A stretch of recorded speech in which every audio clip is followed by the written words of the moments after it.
Hello everybody, and welcome back to another episode of your OGR, as today we're talking about game one of the conference finals as the Oilers are going up against the Colorado Avalanche. And well, this was a fucking game as the Oilers lost 8-6, where there was just tons of defensive mistakes. Mike Smith looked like booty cheeks, same with Darcy Kemper. Our depth really, was okay.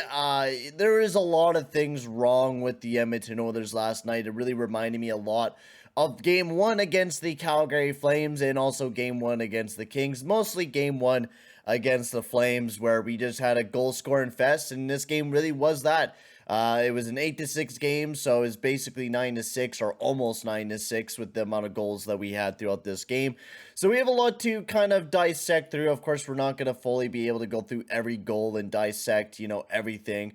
There's a few plays I want to dissect with Keith and how he was playing defensively. I think, and in Nurse, he wasn't having a great night defensively either. There was a few times where he turned like completely the wrong way, and I think that's just mostly due to his injury right now. But the Keith and Bouchard pairing was one of our better pairings throughout the night, but even then, like, we didn't have a very beautiful night defensively, to say the least. And I think most of the time, like, Keith and Bouchard got most of the offensive zone draws and stuff like that, just because of the fact that you could just see the offense is so much better than everyone else on the team. Like, they were one of the better offensive driven defensive pairings throughout the night. But we had tons to dissect and tons to look through because it was a rough night, to say the least, for us Oilers fans, because we definitely did make it close, but there was also a controversial goal, which we're going to be getting into a little bit later on as I watched it a little bit more and kind of dissected the play. I'm going to give you my true honest thoughts on the play and everything like that. That has kind of changed up from the stream, because I was able to watch the first period of this game.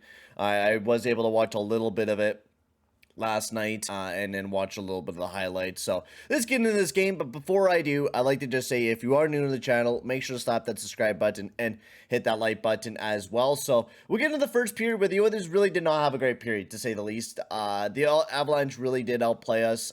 We didn't have a very good defensive first period, but we made it close. We got some offense going, and Evander Kane got the very first goal of the game for the Edmonton Oilers, getting his 13th. It was a beautiful setup pass by Nuge, and Kane just dashed by everyone on a nice breakaway, and he sniped it right into the back of the net past Darcy Kemper to give us the first goal of the game, which was amazing to see. That's huge for the Edmonton Oilers to get the first goal up on the board, give us some momentum, but then it just seemed to kind of dwindle away after that.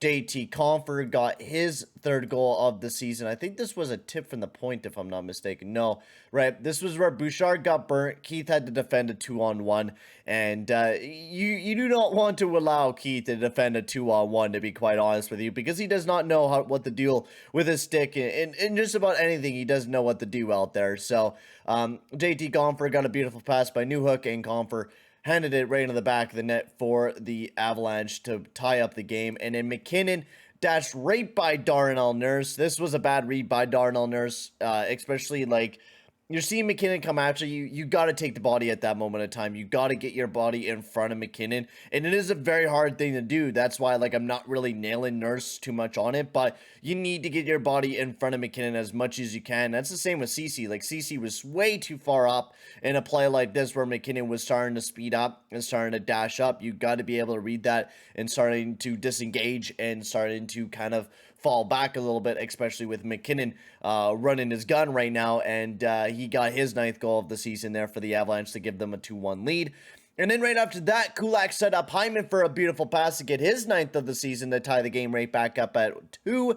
And then the controversial goal happened, where Cale Makar scored his 4th goal of the season. And this was a weird one, and of course gave the Avs a 3-2 lead. This was a weird one because there is lots of point of views to take a look at. We could take a look at the rule book.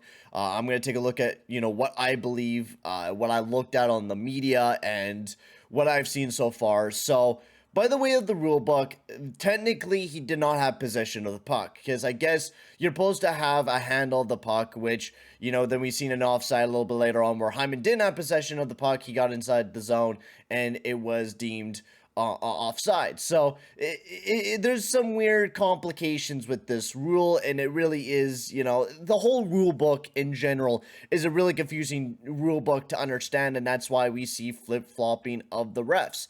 They don't know what to really call what's right or wrong because the rule book makes no fucking utter sense. And so Makar technically didn't have possession of the puck because it wasn't exactly on his stick until he touched it again when Nikushkin came on side. So now, what do I think it should be? Now, when I looked at it and I watched it a few more times over, I honestly think it should have been offside. But since what the rule book is, it should be an onside play because technically he didn't have possession of the puck. You're supposed to have possession of the puck if you're having a handle of the puck on your stick, which Makar wasn't touching it at all. And it is a very weird and dumb rule, but it is the way that it is. We took the review, which ended up screwing us because then it was not overturned and we had a power play, and Nazem Kadri scored on the power play to start off the second period to give the Avs a 4-2 lead, and that really hemorrhaged us big time. You know, allowing that goal to happen really kind of screwed us, and it was a really good play by the Avs once again. And they're honestly using their speed. The Avs are really using their speed, and that's a big thing, right? Like, Ceci wasn't able to tie up his man. Nurse has just not been looking good in this game. That was another goals against on Darnell Nurse, and really just was not a beautiful play. But then right after that, McLeod got everything close once again as he taps home a rebound. A nice shot from Fogle. Kemper not able to handle the rebound, and we were able to tap home the rebound, and McLeod got his second goal of the playoffs, which was beautiful. But then Rantanen got one, JT Compher got one, and Andrew Cogliano got one to put the Avs up 3-7, or 7-3, which is just absolutely fucking painful, man. Like, my lord. And Duncan Keith was out there for a lot of the goals against. He was out there for the JT Compher goal, which was a nice shot from the point, nothing we could do. But the goal that really ticked me off, and I don't understand this. So Duncan Keith was up against the boards. So this is Keith. This is the boards. Keith was up alongside of the boards, right? So instead of, and the puck is right down here. So instead of, you know, he slowly moved down there. Instead of like pivoting back, he went and pivoted this way. Which, I don't understand people when they tell me that Duncan Keith is good. Don't you watch him, man? Don't you fucking watch him get completely out of position, and then when he's skating back, he gives up halfway fucking through because he knows he's not gonna make it back? You don't do that as a defenseman. You go fucking full sender and you try to get a handle of the puck no matter what. You skate your ever-living ass off until that puck is in the back of the net. And he gave up even before that puck was in the back of the net. And people call that fucking leadership. I really was not a big fan of Duncan Keith this game. He was just an absolute bombshell out there, and he's going to get exposed big time this series. He really is. No doubt about it. With the Avs' speed, Keith is going to get exposed super hard, and I think most of our defensive core is going to get exposed pretty hard just because of the fact that the Avs are exactly like us. They're a very speedy team, offensively dominant. They're going to expose our defense without a doubt. They're going to expose Duncan Keith's bad defensive errors, and they're going to expose it big time, and they certainly did in this game, and they certainly did against Nurse and Ceci. We definitely got to be a lot more sharper defensively. But the thing is, can we, right? Can we be sharper defensively? And that is the biggest thing. You know, we did really bad in game 1 against the Flames. We'll have to see how well we do against the Avs going into game 2 on Thursday.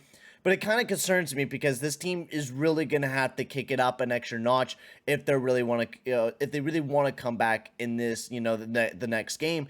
And especially Duncan Keith. Like, I mean, there's nothing really you can do about Duncan Keith. He is just really that bad. Not that he could really do there, but it was a really bad read by Duncan Keith, and I still do not. And to me, when you do that type of thing, and people say that, you know, he's an all right skater, but when you do this, when you pivot down, and then when you need to pivot back, you have to do like a full circle around, you're not a good skater. I'm sorry. When you pivot back as a defenseman, you're able to do it up in a straight line. You maybe go over just a little bit, not all the way to the center of the ice like what Duncan Keith does. When you do that, you're a bad skater. You're not fucking good anymore, man. Like, I just don't understand what people's obsession is with Duncan Keith and thinking he's good, because Obviously, he's not, and that's the same with Josh Archibald, which we're going to be getting into him a little bit later on, and how he still gets more minutes than Jesse Puljujarvi, which absolutely blows my mind. But anyways, moving past that, a lot of defensive mistakes got us to where we were, 7-3, but then we started marching back a little bit. Connor McDavid got his 8th goal of the season, which was an absolute beauty. I don't know if you think I really remember this one. I think, was it a shot, or was it, yeah, I think... I don't know how the hell I'm forgetting this. Oh, yeah, this was a beautiful pass by Leon Draisaitl to set up McDavid for a beautiful 1-T as that one got sent past Francouz, who's in the net now because Kemper, he didn't get pulled, but he got injured or something like that, so he was pulled. So going into the third period, though, Derek Ryan, the fourth line, finally got a goal somehow. It was actually kind of crazy. It was a lot of balances and a lot of lucky balances that made this goal go into the back of the net, but Ryan got his first of the playoffs, and that was made it 7-5 Colorado. And then right after that, Nuge got a big goal in the power play, getting his 5th goal of the playoffs, and that was really it for the Edmonton Oilers until Landeskog buried the empty netter. But it was a lot of bright moments in the third period. We had a slow start, but near, the last 10 minutes, we started really picking up our play, but that's the problem.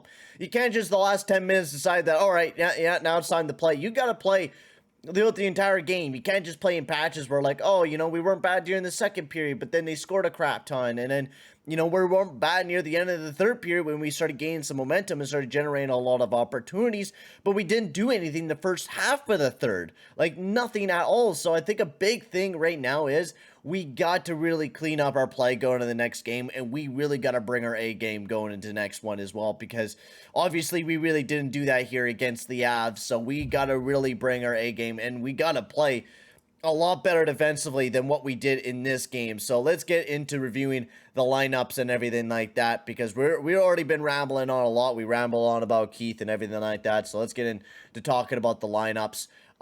Now, I want to talk about Cassie and Ryan and Archibald. I think this is a line that we got to dissect because they did have a goals against. They finally did get a goal, oh my lord.